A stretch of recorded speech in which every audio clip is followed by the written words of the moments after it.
We're looking at about 500 kilometers of back arc ridge, and we have no idea where there might be venting.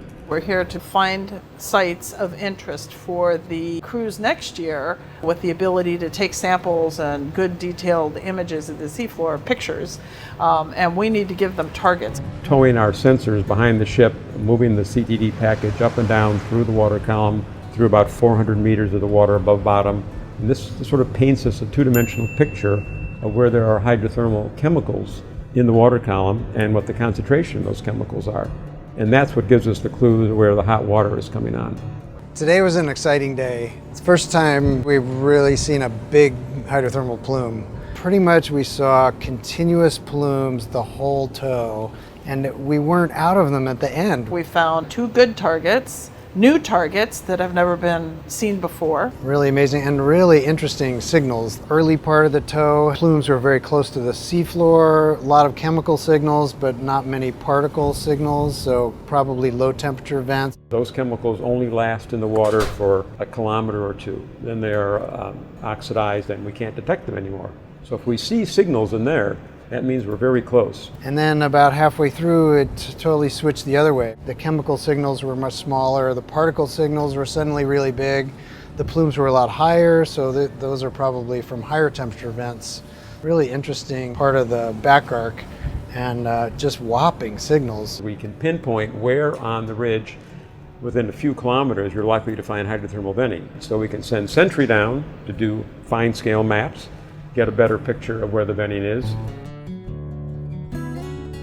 When Sentry came back on board and we looked at the pictures that it took during the photo survey, our jaw just dropped because there was this brand new lava flow sitting there on the seafloor. Black areas are the new lava, and it's black because it's covered with a glass and has very little sediment on it. It's flowing over this older seafloor that's lighter colored because all this sediment has accumulated on it. Eruptions happen, but they're probably few and far between, like hundreds of years apart.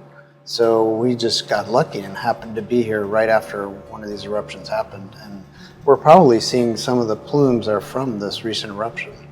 We have been lucky enough to have some old data that was collected here a couple of years ago on the research vessel Melville, and we've been able to compare that to data that we collected on the Falkor. This is where math comes in. It's those differences that show us where the lava flows occurred. And some of those areas we see data that's over 120 meters deep, these pillow lava flows. So that's pretty amazing when you think of it. It's a 40-story building that we're looking at. How do I feel about this plume? Oh, I'm very disappointed about this plume because it knocked me off of my throne. Oh yeah. I previously held the cruise record. So we have this betting pool going on. I was the only one who picked this segment, so I'm feeling pretty good.